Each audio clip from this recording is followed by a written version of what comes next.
Okay. So then, welcome everybody. Thanks for joining us today. I'm Madeline Franklin. I'm a federal liaison between the Western States Federal Agency Support Team, which is also called WestFAST, and the Western States Water Council. And today we're going to be talking about stream restoration and water rights. This is part of a webinar series that we've been holding on this topic over the past year. So if you've missed any of our previous events and you want to check them out, I'll throw a link in the chat to that list of recordings that are available. And today we're going to focus on NGO perspectives and activities in this arena. So I'm very excited to have Emily Olsen from Trout Unlimited and Adde Sharp from the National Forest Foundation here with us today. A couple of just quick housekeeping items just to get us started. So because there are a number of us on this call, we're just going to have everybody please stay on mute and off video until we get to question and answer parts of today. We will have a couple of presentations, then we'll have time at the end for questions and discussion.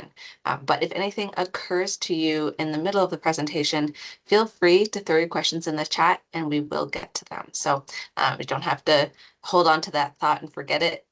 Please go ahead and throw it in the chat and we will make sure to get to it at the end. So with that, I'm going to hand it over very swiftly to our presenters. And I think we're just going to start with Adde. So Adde, I will hand it over to you. Yeah, thank you so much. Thanks all for having us here this morning. Yeah, so happy to be here with Emily and to chat with the group. I'm Adde Sharp with the National Forest Foundation, the Watershed Program Manager, and really excited to share a little bit more about what the National Forest Foundation has been doing in the stream restoration space in the last couple of years, especially trying to share sort of that nonprofit lens and how we're supporting the U.S. Forest Service with this type of work. So just a quick background on the National Forest Foundation, in case you're not familiar. The NFF is a congressionally chartered nonprofit. We work to support the U.S. Forest Service with a variety of activities, from vegetation management to stream restoration to recreation to wildfire mitigation efforts, and span the U.S. So we have a large team across the U.S., but a small team working on watershed-specific efforts. I also really just like to make the connection quickly between, water and the role of national forests. We've been really focused specifically on the Colorado River Basin in the last couple of years, and I think there's some interesting stats here. About 60% of the Colorado River's water originates on national forest system lands, although national forest system lands make up less than 20% of the land area in the basin. So we really like to think of them as the water towers of the West. And when you want to start to address some of the degradation and some of the drought conditions we're experiencing in the Colorado River Basin, the National Forest obviously stood out as a great place to start for this reason. Some more just sort of context setting on the effort within the Colorado River Basin. These are stats that I'm sure are all too familiar to many, but just the importance of the Colorado River here in terms of some of the economic indicators and the value that it provides to communities across the West. Most notably, of course, the drinking water to 40 million people. So I'm sure this audience is very familiar with just the crisis that the Colorado River Basin is experiencing, but that's been, of course, a driving factor in why the NFF has chosen to focus on the Colorado River Basin for stream restoration efforts to start. So I hear that this webinar series has gone over sort of the nuts and bolts of stream restoration and low-tech process-based restoration, or LTPBR, as the acronym here says. But we've really focused our efforts throughout the Colorado River Basin on implementing these low-tech process-based restoration projects on, small tributaries to larger order streams contributing to the Colorado River Basin. They're obviously exceptionally effective. They're more cost effective as well. And we've been able to engage a great community of folks across this type of restoration work. So when I refer to stream restoration today, that's the type of stream restoration that we're most focused on. But to get down to sort of the nuts and bolts of where the NFF has been for the last couple of years, this is a sort of 7-pronged strategy that was developed with the help of some retired U.S. foresters and also some leading scientists in this space. Joe Wheaton was a big contributor to this, but we were really looking at, in order to scale this type of process-based restoration across the Colorado River Basin, specifically on National Forest System lands, what is it going to take? What are the missing pieces, or what are the high leverage moves that we could possibly support the U.S. Forest Service in to see this type of work really scale and grow in its impact across the basin?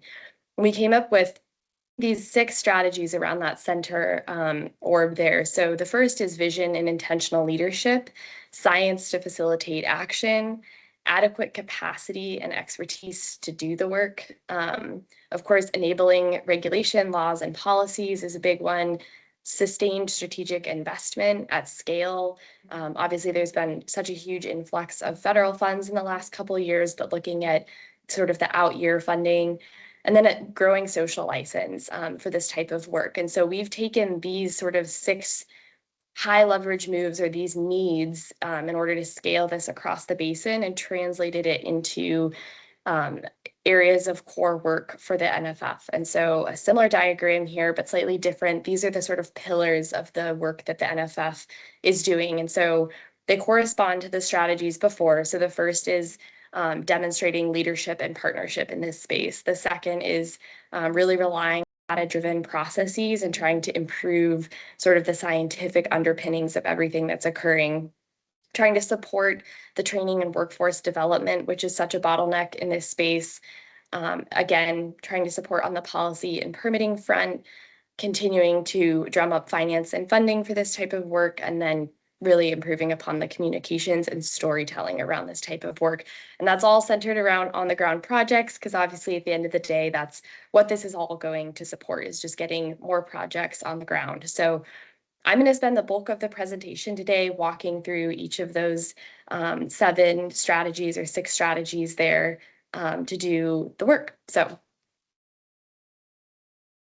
to start with the big one, the on-the-ground projects. In the last couple of years, the NFF has really transitioned into a space of trying to support these types of stream restoration projects, cradle to grave, or A to Z, with the U.S. Forest Service, understanding capacity challenges and budgeting challenges, and on and on. We've really seen a need for nonprofit partners such as the NFF or TU or others to really support the process from its inception all the way through to the monitoring and maintenance phases. And so for us, that looks like really supporting on the site selection aspect of these projects often, which I'm going to speak a little bit more about. Funding is a huge one, going all the way through that project life cycle to the monitoring and maintenance. So I won't list them all out there, but we've really tried to take a pretty holistic approach to supporting our federal partners with these types of projects, just understanding that their efforts and attention are spread thin and often directed elsewhere.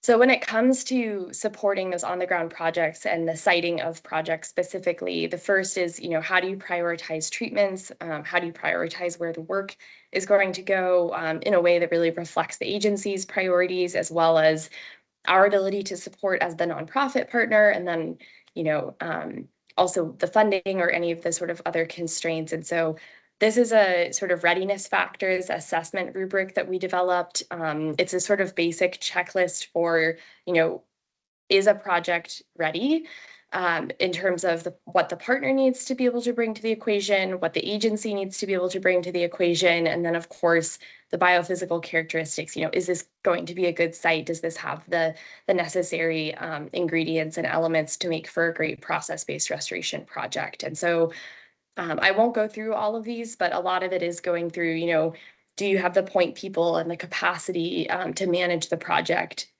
Do you have the funding in place? Do you have the local partnerships and stakeholders that are necessary to get this done? And, some line of workforce available to actually do the work if the project is approved and permitted, and on and on. So this is just a helpful sort of grounding that we do at the sort of initial part of projects.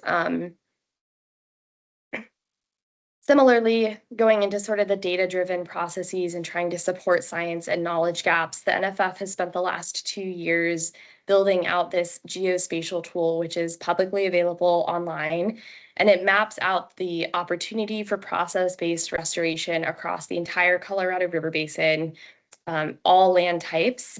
And it's largely based on the BRAT model, Beaver Restoration Assessment Tool developed by Joe Wheaton at the Utah State University that incorporates several other models and then lots and lots of additional layers and criteria that we were interested in. We knew our federal partners were interested in understanding how to site these projects most effectively. And so this tool just is a super effective way of, when you're trying to initially site a project and maybe you have a HUC 8 level watershed that you're looking into and you're trying to vet through what projects are promising.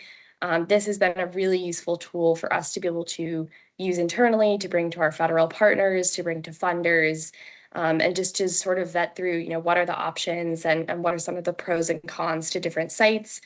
This has also been really helpful in trying to connect the watershed restoration efforts to the wildfire crisis strategy work, and the ability to look at some of that data side by side or overlay that data in terms of what other treatments are happening on the landscape, where have there been, previous burns and burn scars that have occurred, where we can do some post-fire work, things like that. And so this has been a really useful tool in terms of trying to, really bring robust science to the way that these projects get developed and planned and cited. Moving on to one of the next sort of strategies or pillars of the work here is leadership and partnerships. And it's great to have Emily Olsen from TU on the call today coming up next. And I just think that that's testimony to the amazing community of practice that has been growing in the last couple of years, especially between many of the nonprofit partners. And then, of course, with all of the different, federal agencies. And there's just a great community of practice that's evolved, a lot of synergies and folks working in their different sort of strengths. And it's been really amazing to see.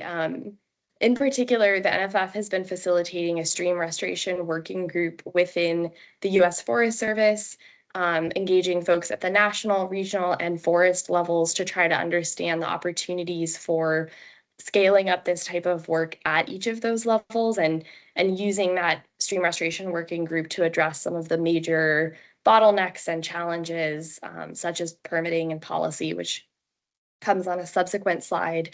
And then finally, I would say we're really working with that stream restoration working group to advocate for the adoption of this type of work into more of the wildfire crisis strategy work. Like I said on the previous slide, really trying to make that connection super explicit so that we see this work get adopted into some of the pre and post fire work that's occurring and see that work happen in tandem. And so this type of stream restoration, of course, requires, folks from all different backgrounds. And so just really trying to lean into the partnerships aspect of this has been pretty critical. Training and workforce development obviously continue to be a challenge. We are still trying to identify the ways that we can best support the efforts to further offer, trainings and do some workforce development. Two areas that we're engaged right now include working with all the different youth corps and conservation corps that do a lot of this project work for us and trying to support them in various ways to stand up more river restoration specific crews or expand their capacity to take on these projects. And then we're also looking into hosting virtual and in-person trainings in 2025 for Forest Service personnel in both Regions 2, the Rocky Mountain region, and Region 3, the Southwest region, understanding that there's just a great need for more knowledge sharing, more trainings, more opportunity for folks to either learn about it virtually or actually get out there and get their hands dirty. And so we're trying to bring the trainings to our partners instead of asking everybody to travel to the trainings where possible, but lots more to come on this one for sure. Policy and permitting can't be underestimated in terms of the challenges and opportunities presented. Like I mentioned, the stream restoration working group is really specifically focused on what it would take for the Forest Service to do programmatic NEPA across Region 2 in particular. We are looking to our friends at the BLM who've done some great work with more sort of programmatic and conditions-based NEPA to clear the way for stream restoration projects in the West, and hoping that the Forest Service can follow suit with some similar efforts. And so that continues to be a core focus for us in the year to come, is how to push that effort forward. And then, of course, supporting our Forest Service partners through just understanding and unpacking some of the different stream restoration legislation that's gone through. I sit in Colorado, and we had a couple big bills that went through. One 2 summers ago, Senate Bill 270, and then most recently House Bill 1379 related to dredge and fill. And so just trying, again, with the sort of filling knowledge gaps to make trainings, et cetera, accessible and make sure that everyone has the information they need to continue to do this work. I want to spend a little bit more time here before I turn it over on funding. I think this is an area that NFF is particularly strong in and can really support our federal partners through leveraging different types of funding. I have 3 different sort of buckets here on the screen. One is our water benefits program, which is a robust program that helps us leverage corporate partnerships to do some of this watershed work. And so about 70% of our funding for watershed projects actually comes through this water benefits program, which enables us to partner with folks who are interested in having an impact in their different watersheds of interest and put that funding on the ground in a meaningful way. The second is a collaboration with Blue Forest on a Colorado River Basin-wide bond mechanism that is in the works. That's an area that Blue Forest has really shined in, and we're happy to be supporting them in this effort. And then the third is an in lieu fee program that the NFF runs on the western slope of Colorado in particular, that I'm going to touch on a little bit more. In lieu fee is a compensatory mitigation requirement, or it's a method of compensatory mitigation under the Clean Water Act and satisfying Clean Water Act requirements. It allows a developer to purchase advanced wetland credits through a sponsor such as NFF in order to satisfy their requirements for wetland offsetting, and so restoring wetlands based on impact. And so NFF has a program that's a partnership between the Army Corps of Engineers, the Forest Service, and allows us to be a program sponsor and sell advanced credits so that we can do restoration work throughout the basin and on the western slope of Colorado, leveraging this as just a different funding mechanism for this type of work. I have a fun case study at the end if time allows, but I think I'm getting a little short on time here, but that's been another great way to fund this type of work across Colorado in particular.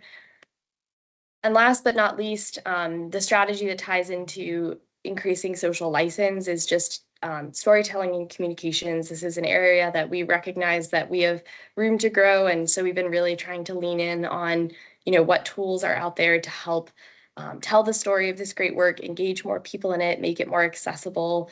And there's a great working group of several folks, about 14 different organizations, who have come together to work on a cohesive communication strategy around process-based restoration that's led by NRDC, and we are happy to support in that effort as well.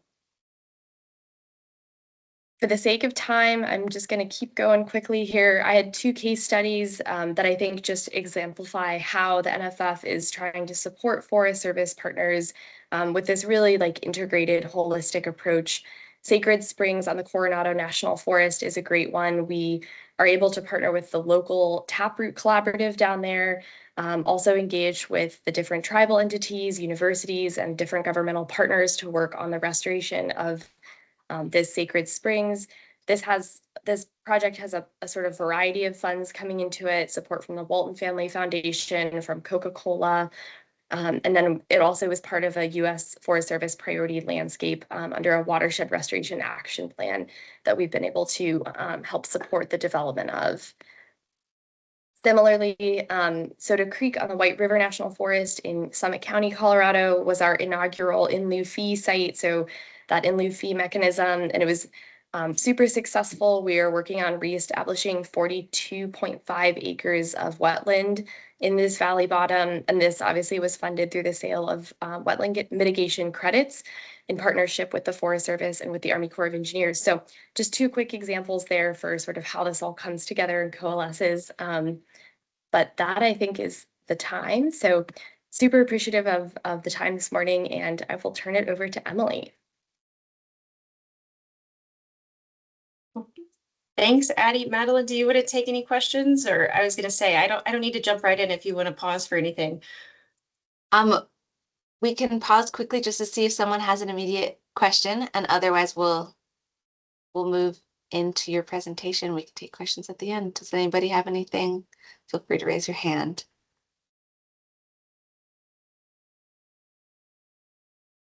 Okay, not seeing anything yet. So we'll turn to you, Emily. Thank you. And thank you, Addie.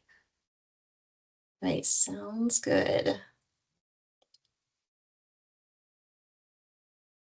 me just pull things up and I'll get going. Well, that's coming up. Hi, everybody. My name's Emily Olsen. I'm the Vice President for the Rocky Mountains at Trout Unlimited. And it's really fun to see Addie's presentation because I've only been at Trout Unlimited about 1.5 years and was previously at the National Forest Foundation. So it's incredible to see how much their watershed program has progressed, especially with Addie's leadership.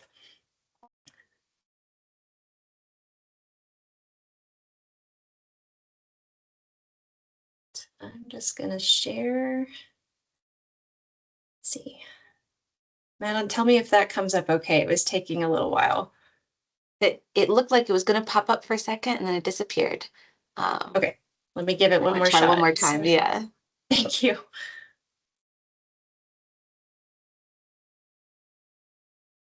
It's thinking. Okay, this is what I get for loading it up with photos and everything else.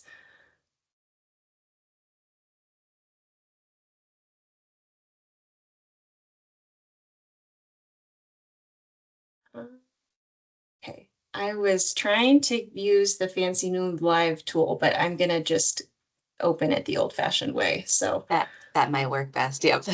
Oh, there it goes. I see it. Okay, you see it now? Yes, we see it. Are you seeing it in presenter mode? We see the full screen slide. Perfect. Okay. All right. Great. So I'll just dive in again. Thanks for the opportunity just to share the NGO perspective from Trout Unlimited. We're a national organization and I oversee our work in Montana, Wyoming, Colorado, Utah, Nevada, Arizona, and New Mexico. And as I'll talk about a little bit as we go, we have a full national program as well. Our mission is to bring together diverse interests to care for and recover rivers and streams so that our children can experience the joy of wild and native trout and salmon. So while trout and salmon drive a lot of the work we do, we really view ourselves as river people and clean water people and cold water people, and we're excited about all of the on-the-ground impact that we're able to make. TU is a complex organization with a large grassroots base of over 300,000 members and supporters. We have councils across the country, over 400. Those roll up to state. We have 400 chapters across the country. Those roll up to 36 state councils. Some of those state councils have staff, and then we have over 300 national staff. Of those staff, about 150 are restoration project managers engaged in on-the-ground work. So a lot going on, but more and more we're focused on, one TU, one organization, all working in unison with our partners. And it's so awesome. I was just looking through the list. There's so many folks on here today who have worked with TU or working with us currently, whether you're from the BLM or the Forest Service or other federal and state agencies. And as I go, I'm going to share examples.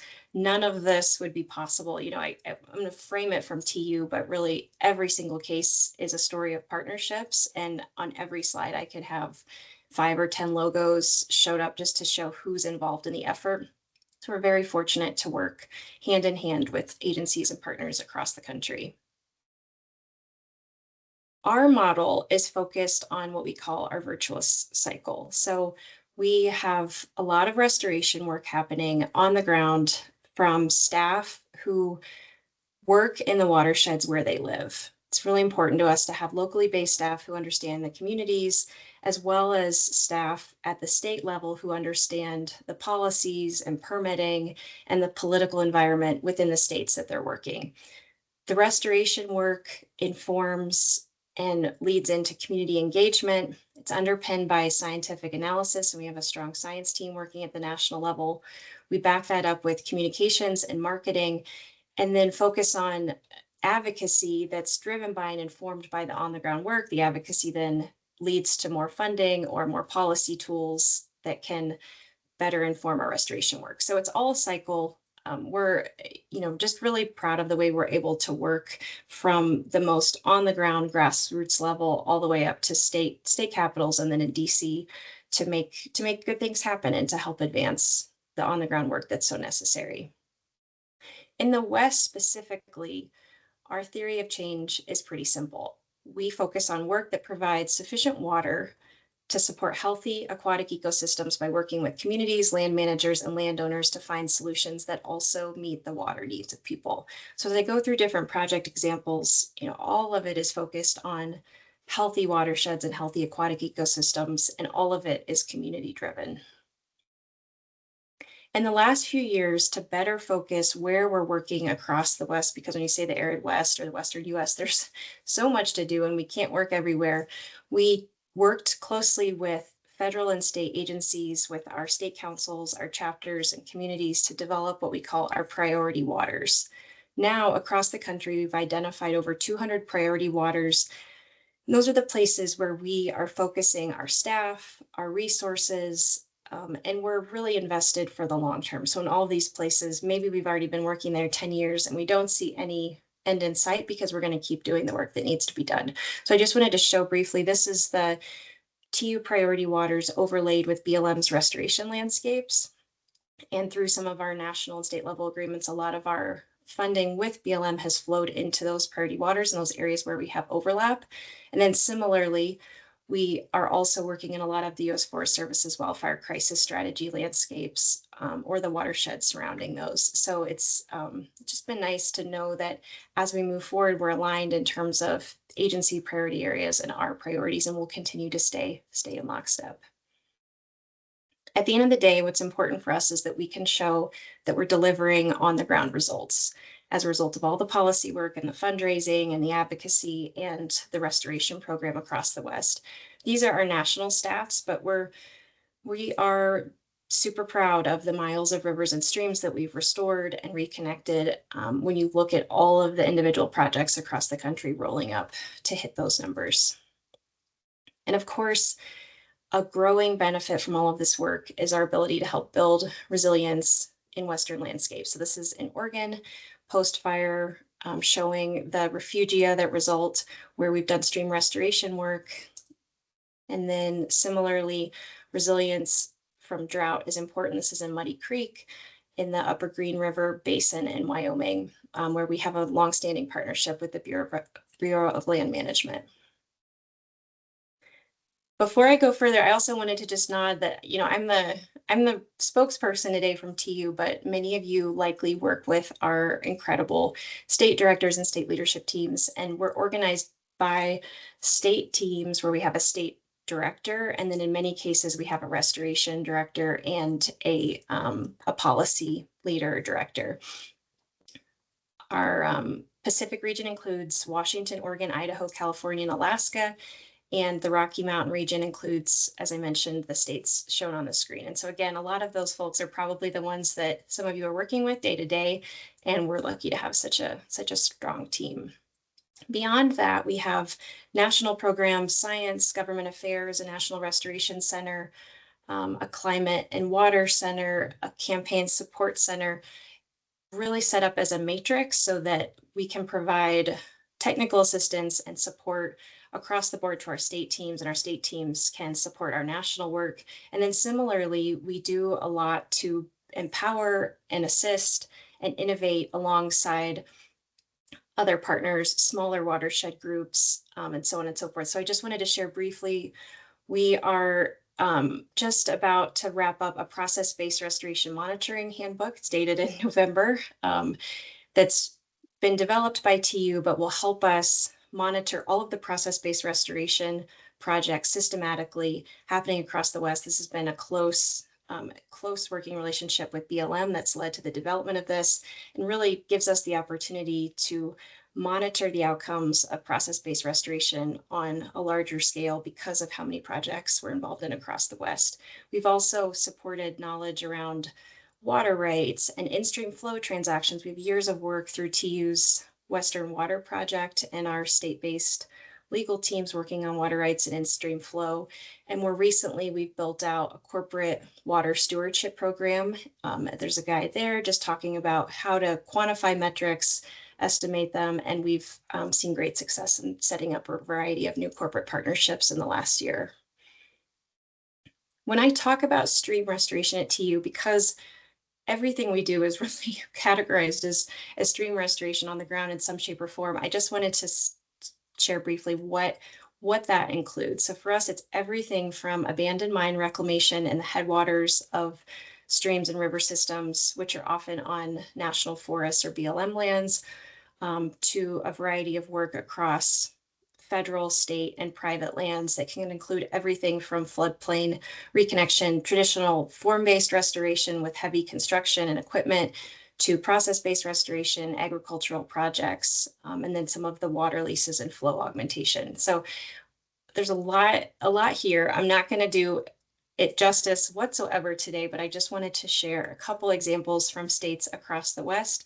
And if there are questions or a need for more discussion, we can always come back to stuff and follow up. All right, so Muddy Creek in Wyoming, this was my cover shot. And I know there are a few BLM folks on here today who are very familiar with this project. TU has been working in Muddy Creek for many years, as has the BLM and the state. It flows into Flaming Gorge Reservoir and is within the Upper Green River Basin in Wyoming, which is part of the Upper Colorado River Basin. The goal is to improve aquatic habitat and watersheds that support native Colorado River cutthroat trout and other native fish and wildlife species. There's also a connection to the city of Cheyenne through trans-basin water diversions coming out of Muddy Creek in this system. And just a lot of reasons why this work is important and necessary. So since 2010, we focused on fish passage, barrier removals, extensive process-based restoration and BEA construction, irrigation improvements, and a whole scope of work. This is also one of BLM's 21 restoration landscapes, and they have invested significantly in the work, as have other corporate and philanthropic partners. The Little Snake River, just south of Muddy Creek, is on the Colorado-Wyoming border. This is just an example of a recent AOP and road construction project that we just completed this fall. So just wanted to share that's a growing area where there's a lot of work in partnership with the Medicine Bow Route, Thunder Basin National Forest that's in the planning and development stages, and again has been supported by a variety of partners and funding agreements. The Weber River in Utah is in the Great Salt Lake Basin. Here again, we're working to construct beaver dam analogs to improve drought resiliency and riparian health. A lot of this work is on private land and has been supported with robust funding from the Bureau of Reclamation, NRCS, and other state funding sources. Back to Colorado, this is what I'm working on in partnership with National Forest Foundation, the U.S. Forest Service, and other entities. We are supporting post-fire recovery following the 2020 wildfires, the Cameron Peak Fire, Williams Fork, and East Troublesome. TU's focus will be on process-based restoration, fish passage and AOPs, abandoned mine reclamation, and road maintenance and removal. And that work is just getting teed up to start in the next few years. I shamelessly stole this slide from Northern Water, but just wanted to share that, like with many of these, there's a whole conglomeration of partners involved in this effort. And for entities like Northern Water, it's really important to them to ensure that we're focusing on source water protection across the Western Slope and the Front Range. The Kern Plateau in California is a partnership with the U.S. Forest Service with the Inyo National Forest primarily, where TU is dramatically scaling up our meadow restoration. The Kern Plateau includes a chain of meadows that's a headwaters for the Kern and Owens rivers, so it's a critical ecosystem for California's water supply. And more recently, in addition to Forest Service investment, we benefited from substantial corporate investment in this project because of the water benefits. This work, importantly, will also benefit the golden trout, California's state fish. So pretty fun and exciting project. In Arizona, we've benefited from a lot of advice and partnership and guidance with the White Mountain Apache Tribe, U.S. Forest Service, the state, and importantly, CK Blue Shift and Culp Kelly. I was actually invited to join this webinar because of Caroline Nash, who I know you all heard from a couple months ago on one of the previous webinars. She's incredible and helped envision and plan the Thompson Burrow Meadow Restoration Project in Arizona, which is becoming one of the largest process-based and meadow restoration projects on public lands in the Southwest. That project will break ground in the spring, and we're excited to implement a project that will support climate resilience, Apache trout habitat. It will benefit some of the headwater streams for the Phoenix area. And it also will give us the opportunity, again, because of CK Blue Shift and Caroline's background and expertise, it'll give us the opportunity to better understand outcomes from stream restoration, to better understand and collect water quality data, to quantify water metrics, and to quantify potential carbon storage. So a lot going on with this one, and it will be one of our first major projects in Arizona. More of an urban project in Gallatin County, Montana. We have staff based in our Bozeman office who are working right in town. As you can see, there's some sites with development where we're working to restore floodplains and reconnect small stream systems. And I just wanted to show this picture. The team didn't have access to drive into the site with materials, so they're floating logs down the stream where they can build structures about a mile away. So, you have to be creative sometimes in terms of how you get work done and how it happens.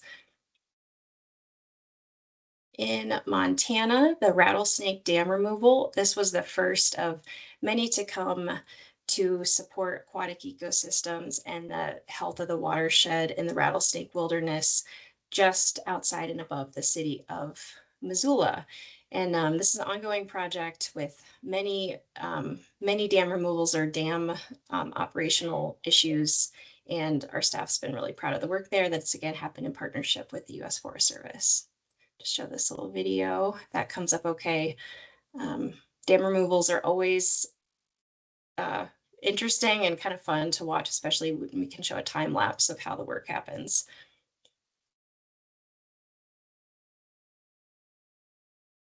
Let this play out for a second.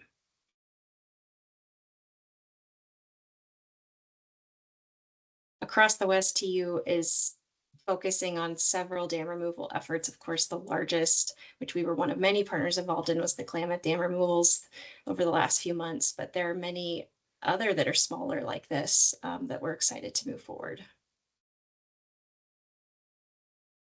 Yeah, pretty incredible outcome. And this one was again in partnership with the Forest Service, also the city of Missoula County, and many different partners. All right, almost through these examples. The Snake River headwaters in Wyoming is a place where TU has focused a lot of time and effort and energy over the last 10 plus years. And I just wanted to share, I know you can't read the text here, but I'd be happy to share a link with anyone who's interested. We have a wide variety of projects. There have been over 15 individual projects completed over the last 10 years. Most of them are construction projects, a lot in partnership with Wyoming Game and Fish, as well as local landowners, the Bridger Teton National Forest, and a whole host of partners working together to make incredible work happen in the Snake River headwaters. In the Colorado River headwaters, we've worked closely with landowners, primarily shown here through NRCS, our CPP program, as well as GOCO, National Fish and Wildlife Foundation, state funding, and others to advance various types of stream restoration, but also agricultural improvements. And then I just wanted to end with a little note on the abandoned mine land work at TU. That's a program that overlaps with many of our states, and we've restored almost 200 miles of stream degraded by abandoned mines since 2006. This is the orange water and the things that aren't fun to look at, but we know are a pervasive issue. As shown in this map, our work was really born out of necessity because the scale of the problem is so big. So the black dots on the map on the left show abandoned mines. And each of these sites may have issues like what you see on the right, which is a photo from Colorado where the system's just in bad shape. There are more than 500,000 abandoned mines in the West, and 40% of headwaters of Western watersheds are likely contaminated by mine waste. So it's a major issue. We've been working for years to do what we can to clean things up and navigating a complex legal framework to still make work happen, even though there have been liability issues and concerns. And many of our federal agency partners have been working with us to be creative, to be nimble, and to still make things happen. This work, like so much of our other work, is driven by partnerships, and the AML work in particular is driven by many private entities, including mining companies, who are helping us clean up mines that they may have had nothing to do with, that were 100+ years old, but they're stepping up now to help foot the cost of cleaning those areas up. But all that said, I just wanted to end with this because yesterday, after 2 decades of work, the Good Samaritan Remediation of Abandoned Hard Rock Mines Act was passed by the House. It will now head to President Biden's desk for signature. So this was just a huge, huge win for us, for many partners across the West. And what it means is that once the president signs the bill, the next step will be a pilot program where we'll be able to move forward with 15 AML sites across the West, working, and TU hopes to work in close partnership with states, the EPA, and other entities to make sure the pilot program is successful so we can make the case long-term for Good Samaritan legislation. But anyway, just huge win, speaks to the power of partnerships and all of the ways that we work together and all the incredible things we can do and the problems we can solve when working together on stream restoration. So I will end there, but again, just really appreciate the time and the opportunity, and thanks for giving me the chance to present. Oh, thank you, Emily. And that is huge news that I hadn't heard. So thank you for sharing that at the end with us. I know Congress is still doing some things Yeah. right now. So that was it was a pretty awesome win yesterday and the culmination of a lot of years of work. That's awesome. Well, thank you. Thanks for sharing your activities and perspectives with us. I want to open it now to questions if there are any. I see Michelle has one in the chat, but I'll just see if anybody wants to go ahead and raise their hand.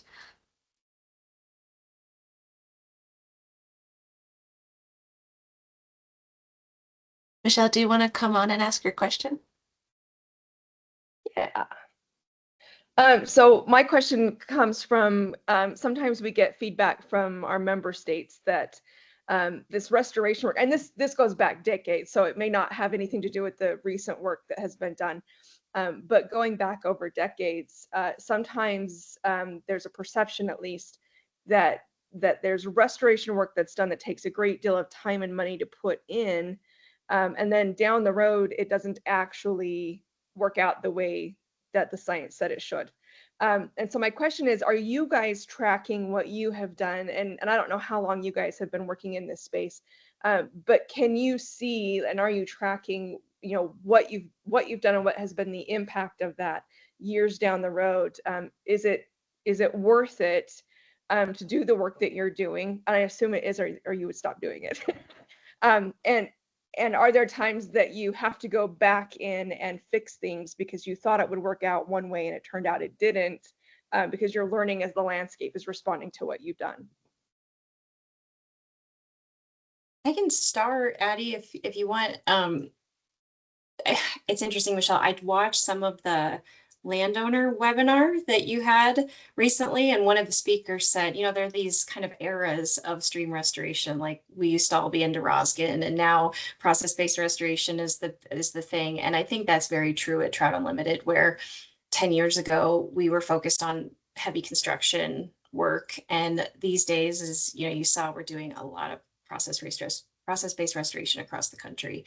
And even though I'm new to TU and don't have the history, to me, I feel like we're in a spot where we're now going to a site and saying, what needs to be done? What tools do we use? Let's put everything on the table and see how we can be most effective because of all that we've learned over the years. And there are lots of different ways to do stream restoration.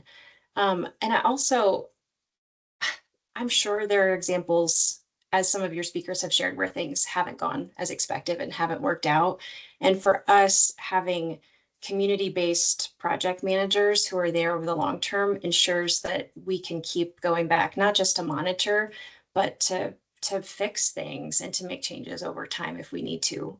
So I know that's not a perfect answer, but I'd say I'm sure, you know, I know it happens. And I think the best we can do is just say, let's use all we've learned over the past few decades in stream restoration to use the approach that makes the most sense. And then let's make sure that we're not just walking away from these projects, especially when they're, you know, it really stuck with me, some of the private landowner perspectives. Like if we're working with a landowner, let's make sure that we're not just walking away after investing a bunch of time and resources so that we can ensure that a project's successful over the long term.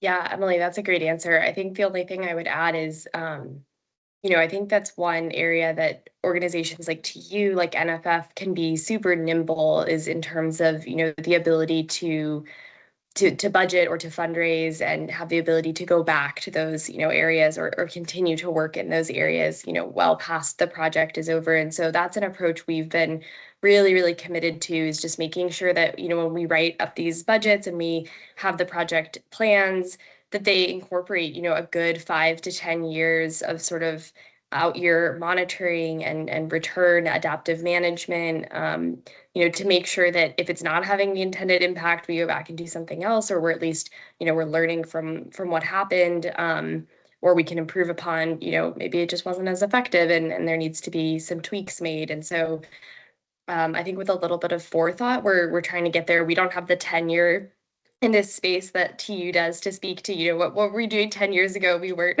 So, but I think that, you know, just trying to really incorporate that into the upfront planning has been our approach to date. Thank you both. Are there other questions out there? And people do feel free to raise your hands, or if you'd prefer to throw something in the chat, that's welcome.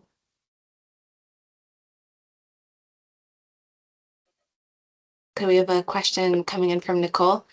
Adde, one of your slides mentioned an estimated water benefits calculation. Could you explain what this calculation represents and how it's used?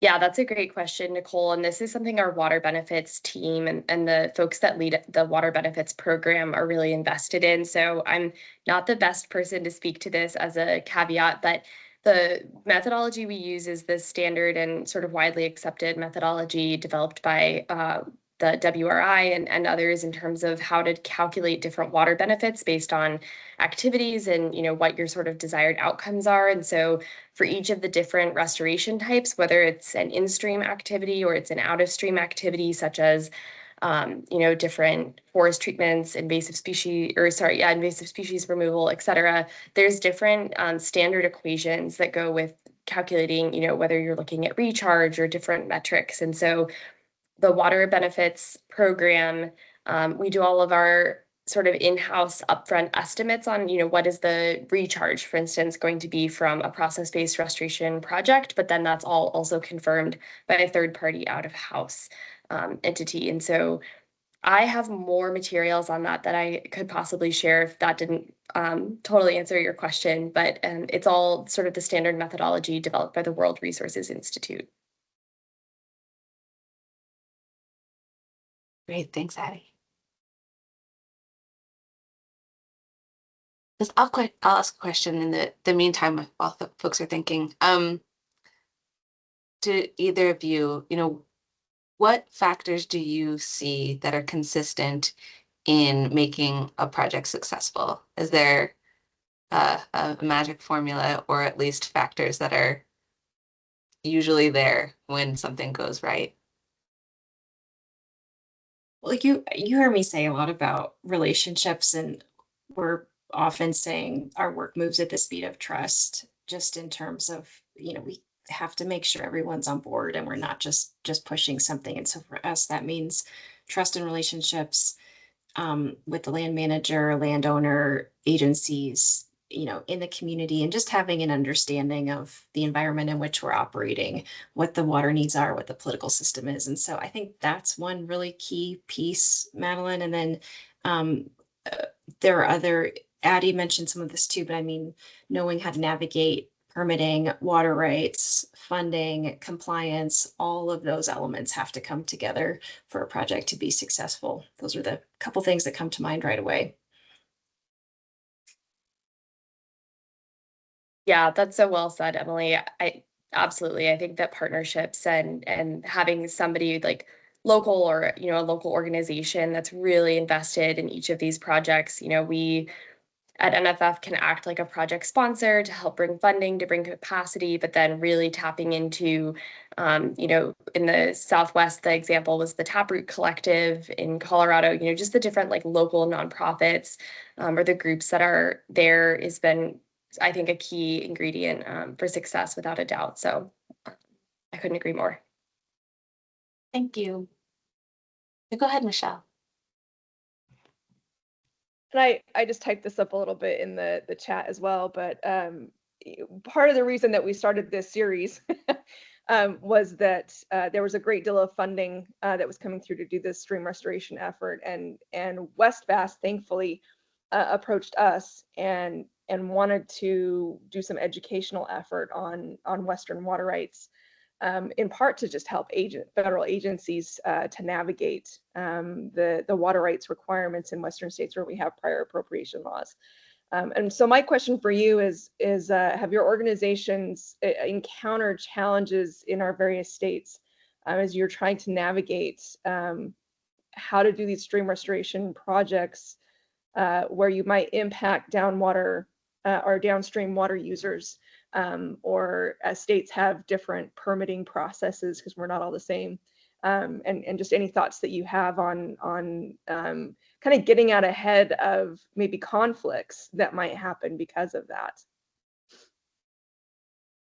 Michelle, for us, it's one of the first things we do, especially with process-based restoration, because of the scrutiny on it, is looking at what is the water rights situation here. And that's, I feel fortunate to have water lawyers on staff who we can work with, and frankly, just staff who have worked in this stuff for years, who understand the systems, who were involved in the passage of SB 270, for example, that Adde referenced.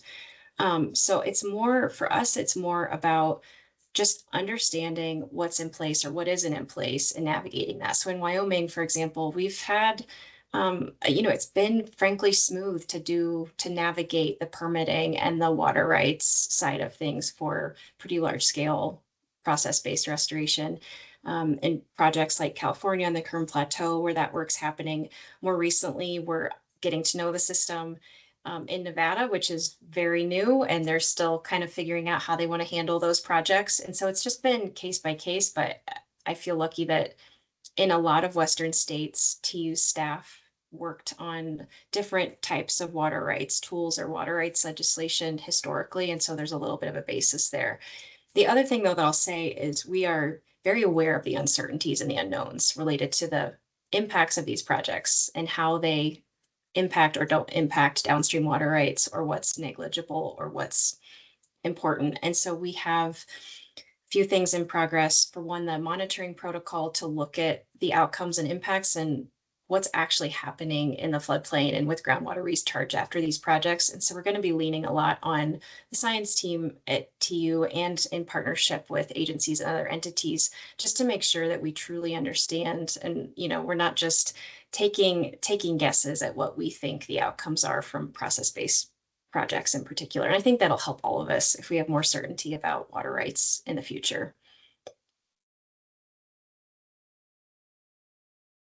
Yeah, it's definitely the question of the moment, Michelle. And, I think one area that we've seen the need for increased support around this conversation is with the rollout of some of that state legislation. SB 270 in Colorado was obviously pretty notable, and just making sure that our partners, agency partners and nonprofit partners, were able to really get the different trainings that they needed to understand, are we working within this? Are we working outside of it? What does that look like? Has been a pretty big effort for us. I also wanted to echo Emily in the sense of, I think that monitoring and data are the best way to answer that question. And so we've been really committed on every project to trying to install robust monitoring and different, flow measurements. In several cases, we're really fortunate to partner with USGS to do some of that monitoring work for us and just make sure that there's really robust data that's being collected before, during, and well after, so that we have the data. We understand exactly what's going on.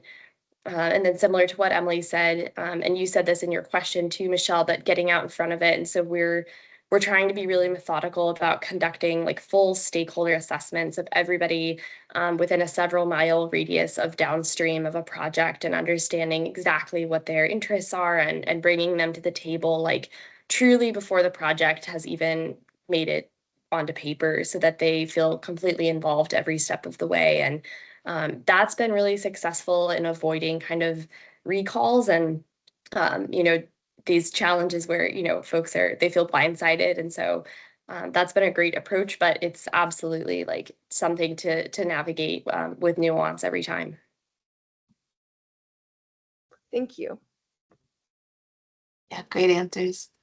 I want to acknowledge there's a good conversation going on in the chat about programmatic NEPA, so glad everybody can collaborate there.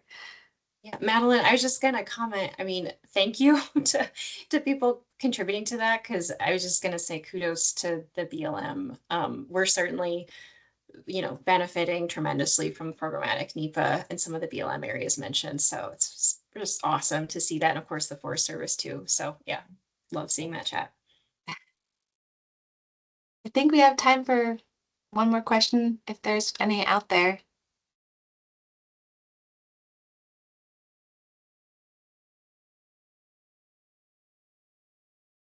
Okay, I'm not seeing any. Well, then I just want to close this out and offer a really big thank you to both Emily and Adde for joining us today. I really appreciate your time. Thank you for all of your work and for sharing this with us today. So appreciate it. Thank you. Thanks, everybody. Thanks all. Thanks all for joining us. Talk to you soon. Thank you.